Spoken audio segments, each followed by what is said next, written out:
what is sometimes neglected is mentioning Al-Imam Abu Hanifa Al-Nu'man bin Thabit radiyallahu anhu, that majority of the Ummah of the Messenger of Allah sallallahu alayhi wasallam from his time till today, Al-Imam Al-Nu'man bin Thabit, Al-Imam Abu Hanifa rahimahullah, majority of the people who follow one of the four schools are followers of the Hanafi school. Shaykh Abdul Qadir Al-Jilani radiyallahu anhu was of the Hanbali school, a follower of Imam Ahmad bin Hanbal, and one of the most reliable works of the Hanbali school is written by Muwaffaquddin ibn Qudama al-Maqdisi rahimahullah. Of course, al-Maqdisi is in reference to al-Maqdis, to Palestine, because of when the Franks invaded Palestine, so many of the scholars from al-Maqdis migrated to Damascus. Muwaffaquddin ibn Qudama al-Maqdisi rahimahullah ta'ala wrote a famous Hanbali work known as Al-Mughni, which is the most reliable, one of the most reliable works of the Hanbali school. Like in the Shafi'i school, you may have works like Al-Majmu' Sharh al-Muhadhab of Imam Yahya bin Sharaf al-Nawawi rahimahullah. In our Hanafi school, you have works like Fathul Qadir of Ibn Humam. Likewise, in the Hanbali school, you have this work known as Al-Mughni, which is a commentary on Mukhtasar of Khiraqi. Mukhtasar Khiraqi is like the Quduri of the way the Mukhtasar al-Quduri is in the Hanafi school. Mukhtasar al-Khiraqi is like that in the Hanbali school. Muwaffaquddin ibn Qudama al-Maqdisi rahimahullah ta'ala was the student of Shaykh Abdul Qadir al-Jilani radiyallahu anhu. So Shaykh Abdul Qadir al-Jilani radiyallahu anhu was a man of knowledge. We know the famous story when his mother sent him to Baghdad, which was the center of learning at that time, in order to seek knowledge. They say the night that Shaykh Abdul Qadir al-Jilani as a young man at the age of 18 entered Baghdad, this was the time when another personality, a major personality by the name of Abu Hamid Muhammad al-Ghazali al-Shafi'i rahimahullah ta'ala was leaving the city of Baghdad. Al-Imam Abu Hamid al-Ghazali rahimahullah ta'ala was a man who passed away at a young age, at the age of 55. We know when he died, he passed away with Sahih Bukhari on his chest. Why? Because he had covered every science from refuting the philosophers. And they say regarding him, he consumed the seas, the oceans of philosophy, and he did not even let a burr pound, meaning the refutations that he wrote against philosophy at that time, like Tahafut al-Falasifa and other works. He also covered Usul al-Fiqh, the science of jurisprudence, legal theory, and likewise in every field Al-Imam Abu Hamid al-Ghazali rahimahullah ta'ala wrote works. His most major work in the field of Tasawwuf was what? Ihya Ulumuddin. So on that night he was leaving, and Shaykh Abdul Qadir al-Jilani radiyallahu anhu entered the city of Baghdad. What were the teachings of Shaykh Abdul Qadir al-Jilani radiyallahu anhu based upon? We know from the narration of his son, one of his sons, he had many sons, one of his sons went by the name of Musa. He says, when my father was on the verge of passing away, he said, "O son, grasp onto Kitabullah wa Sunnat Rasulillah sallallahu alayhi wasallam, the book of Allah and the Sunnah of the Messenger of Allah sallallahu alayhi wasallam. Wa iyyakum wal bid'ah, and be aware of innovations, because innovations are something which destroy the religion." Now, innovation, bid'ah, was never a part of the order of Shaykh Abdul Qadir al-Jilani radiyallahu anhu, because he was a follower of the Imam of Ahl Sunnah wal Jama'ah, Imam Ahmad bin Hanbal. So when he had people who were his students, he trained them in accordance with the teaching of Kitabullah, the book of Allah, Al-Quran al-Kareem, and the Sunnah of the Messenger of Allah sallallahu alaihi wasallam. Of course, this influence of Shaykh Abdul Qadir al-Jilani radiyallahu anhu is what influenced other orders at that time, like the order of Shah Naqshband, that they said, the latecomers said regarding the Naqshbandi order, that the order had the least amount of innovations, bid'ah found in it at that time. Of course, when we discuss Sufi orders today, Sufi orders are not what they were at that time. For someone to claim that their Sufi order today or their Sufi Shaykh is what those Mashayikh were, then they would have to live up to the standards, as were mentioned by many scholars like Imam Abdul Wahhab al-Sha'rani rahimahullah ta'ala. Imam Abdul Wahhab al-Sha'rani rahimahullah ta'ala, contemporary of Imam Ibn Hajar al-Haytami al-Makki rahimahullah ta'ala, wrote a small work which is known as Mawazin al-Qasirin.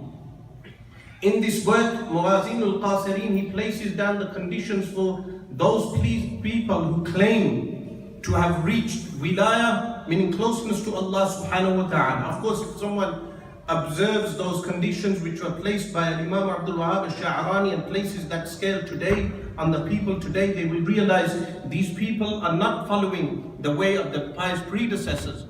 They are not following the way of a Shaykh Abdul Qadir al-Jilani.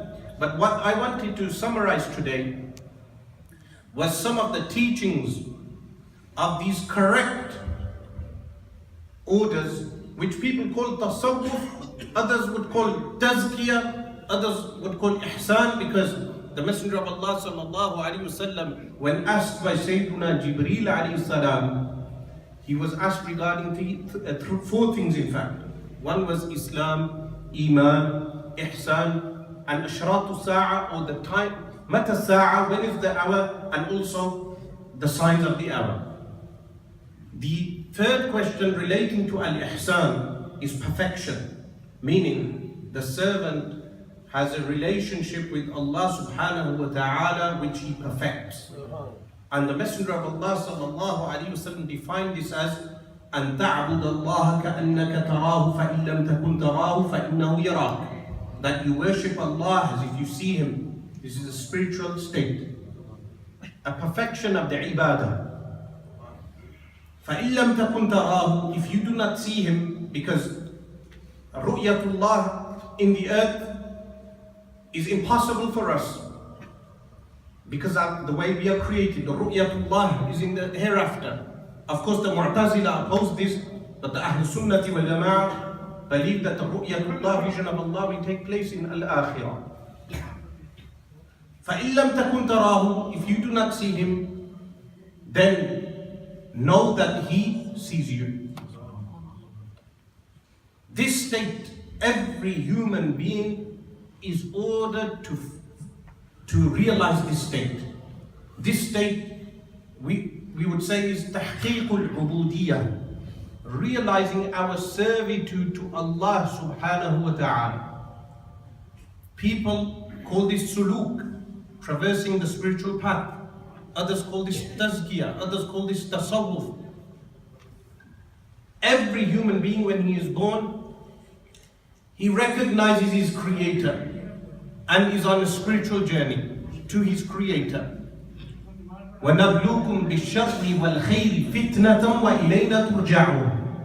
We shall test you بِالشَّرِّ, with evil, and we shall test you with good. فِتْنَةً, to trial you. وَإِلَيْنَا تُرْجَعُونَ, and to us you shall return back. So this life is a trial. You will have bad things and you will have good things. Allah will trial you with good things like health. Allah will trial you with wealth. Allah will trial you with children. Allah subhanahu wa ta'ala will trial us with multiple good things, but likewise bad things, death, illness, sorrows, sadness, grief. But the human being is ordered to recognize his creator and recognize his ubudiyah of Allah subhanahu wa ta'ala. What do we mean by ubudiyah, servitude to Allah subhanahu wa ta'ala? That when we were born, these traits or these abilities that we have, intelligence, eyesight, hearing, these things were not chosen by us, but were given to us by Allah subhanahu wa ta'ala. Therefore, they do not belong to us. So, of course, this answers the problem of evil. When people ask, why is there evil? Why do people go blind? Why do people go deaf? Why do people lose their legs? Why do people go through sorrow and grief? These things do not belong to you in the first place. So if the one who owns them takes them back from you, then he has not committed any oppression. But when a servant realizes his servitude to Allah subhanahu wa ta'ala, then he does everything out of love for his creator, which we will call Rasa'ilul Hubb, meaning the messages of love which we receive from Allah subhanahu wa ta'ala. Everything good we receive from him is a message of love. But of course, Allah subhanahu wa ta'ala can test people as well. سَنَسْتَدْرِجُهُمْ مِنْ حَيْثُ لَا يَعْلَمُونَ. We should نَسْتَدْرِجُهُمْ, this is istidraj, test them from certain angles from which they will not know. This explains why certain claimants, people who will claim to be Sufi sheikhs, sometimes if they are false, Allah subhanahu wa ta'ala gives them followers. Allah subhanahu wa ta'ala gives them outward miracles, but in reality these are not miracles. What are they? They are a form of istidraj. Because istidraj is not specific to disbelievers, it is also for the one who makes a mockery of the sharia, a mockery of the law of Allah subhanahu wa ta'ala. So when a person receives a favor, he knows this could be istidraj from Allah, but it can also be a message of love from Allah subhanahu wa ta'ala. For instance, you do a good deed and something good happens, you know Allah subhanahu wa ta'ala is rewarding me. But if a person does a bad deed and something bad happens to them, then they know that this is a warning from Allah subhanahu wa ta'ala. Like one of the companions, alayhi ridwan, accidentally he glanced at a woman and then he continued looking. Then he turned away, and when he turned away, his eye hit a branch. He went to the Messenger of Allah sallallahu alaihi wasallam and mentioned, when I looked at the woman, I walked into a branch and injured my eye. The Messenger of Allah sallallahu alaihi wasallam said, better that you be punished on earth than in the hereafter. So everything bad that afflicts us, in many cases, is from our own bad deeds. Not in all cases, because in some cases it is a test from Allah subhanahu wa ta'ala, and sometimes due to the bad people overwhelming a community, even the good people are affected.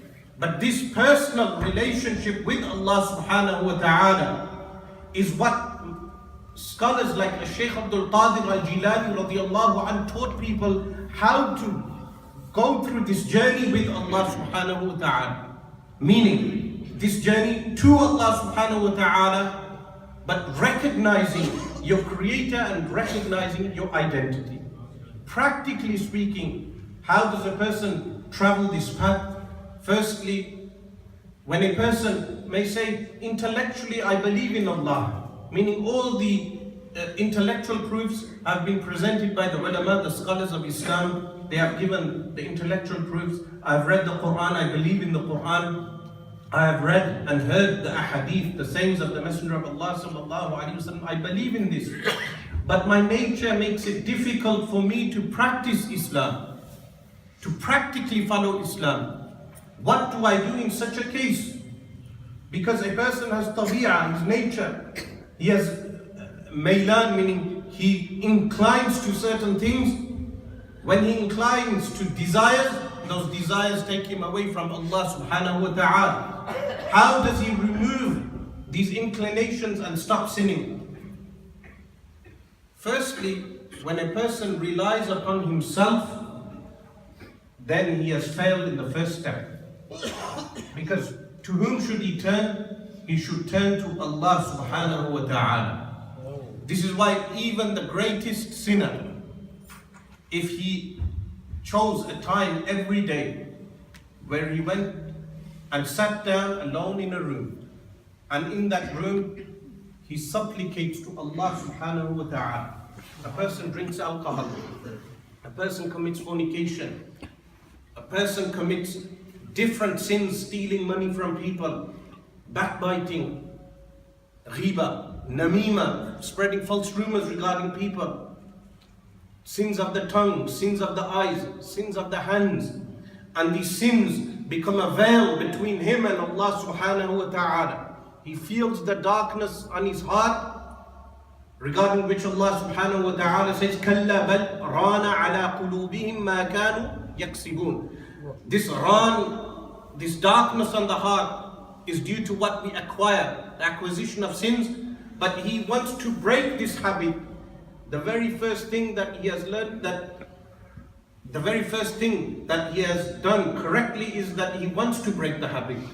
But if he allocated a time every day and supplicated to Allah, saying, "Oh Allah, Ya Allah, there are sins which I do, which only you know about, or people may know, but this habit of sinning is not going away.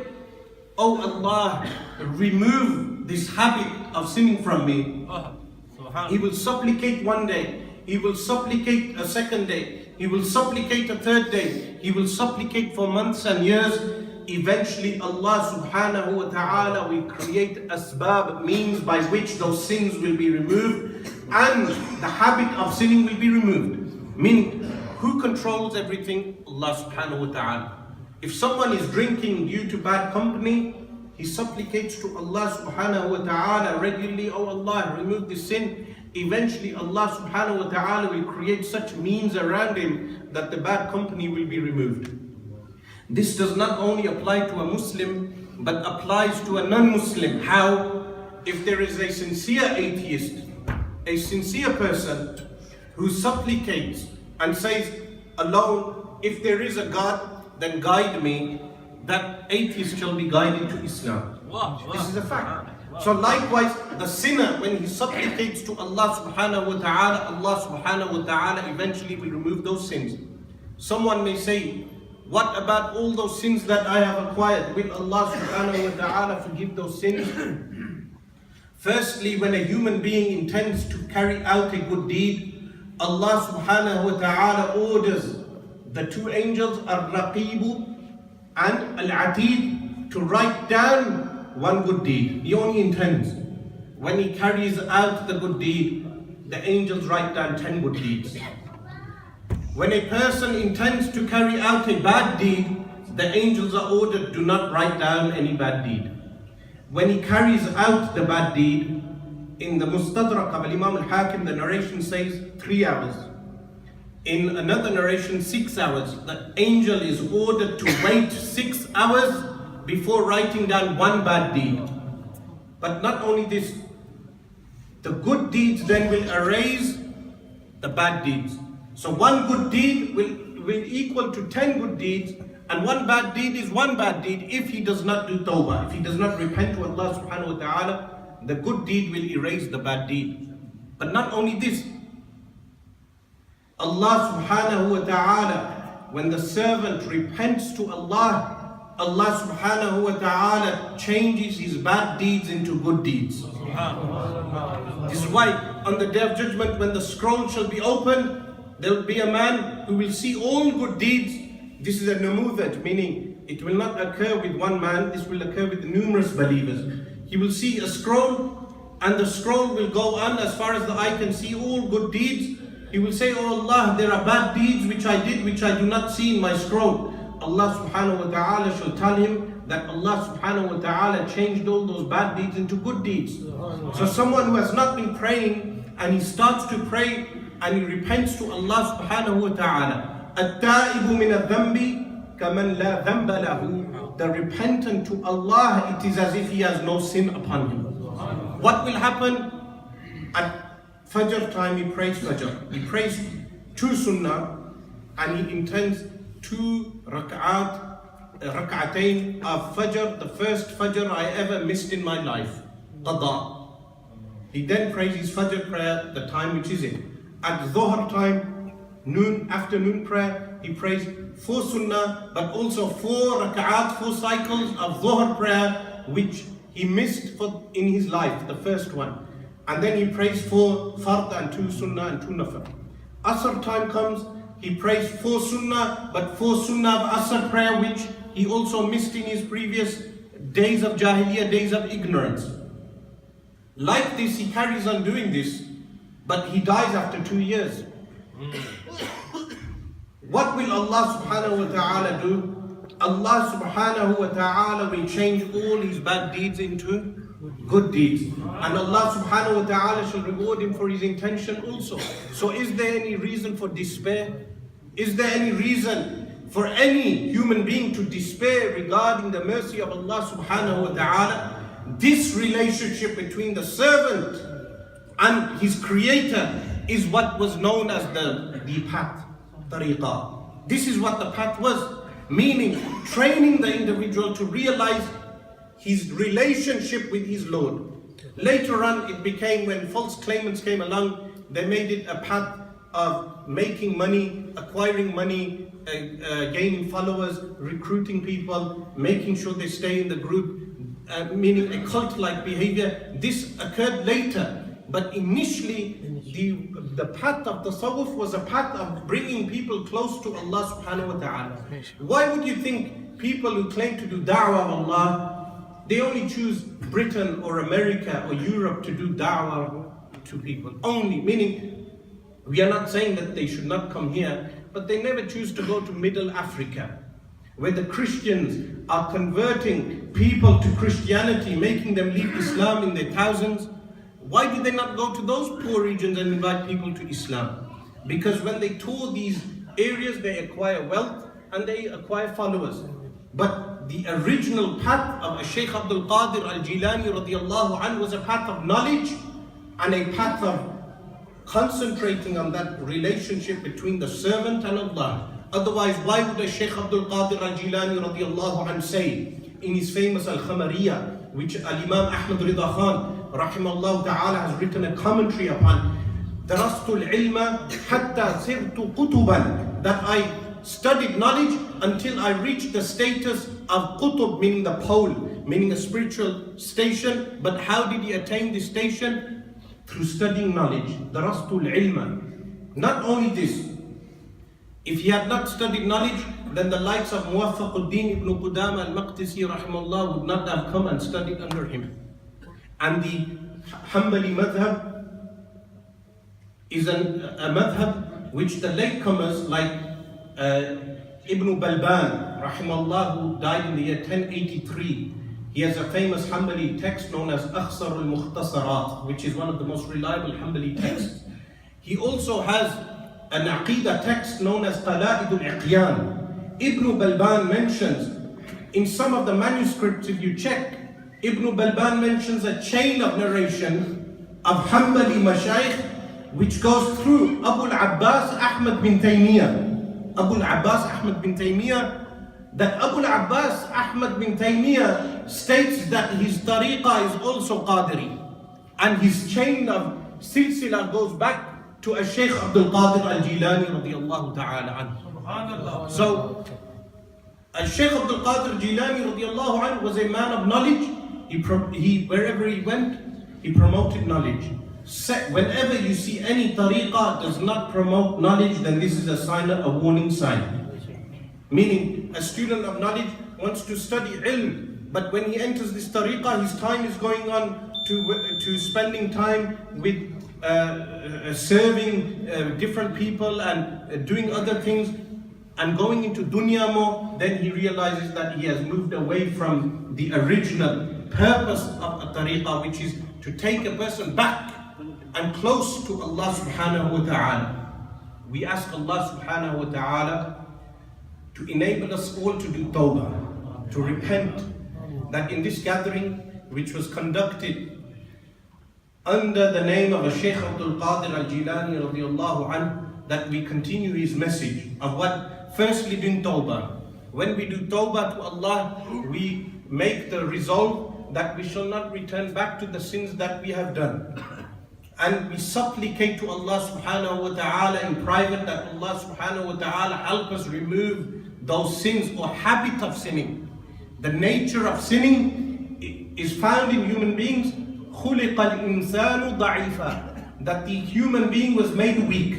So having a natural inclination towards certain sins is nature. But Allah, you are not sinning for having that nature. This is why it's haram, it's prohibited for an individual to supplicate, oh Allah, remove the desire of women from my heart. Why? Because this is the way Allah has created men. But what is haram is acting upon that nature in order to violate Sharia. When you violate Sharia, then you have committed sin. So supplicate to Allah subhanahu wa ta'ala that He remove our habit of sinning from us and bring us close to Him. أقول قولي هذا واستغفر الله لي ولكم وأتوب إليه. I think Maghrib time is coming in and we will finish here.